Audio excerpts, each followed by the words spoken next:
Hello everyone. Today we're comparing Claude Opus 4.5 and Sonnet 4.5.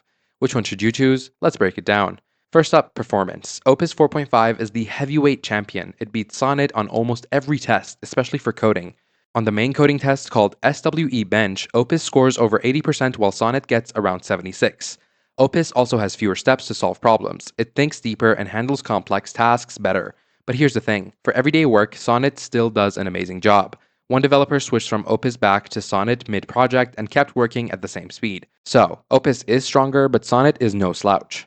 Now, let's talk money. This is where it gets interesting. Opus costs $5 per million input tokens and $25 for output.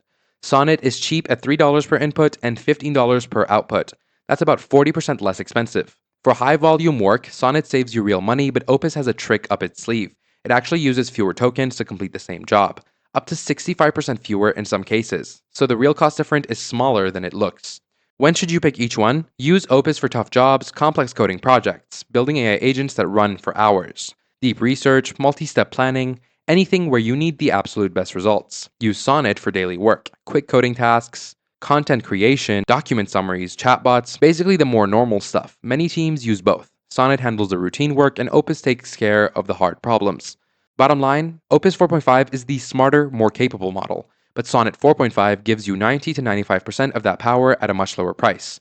For most people, Sonnet is the sweet spot. Save Opus for when you really need it. That's the smart play. Thanks so much for watching, guys. Hit subscribe for more AI comparisons, and I'll see you in the next one.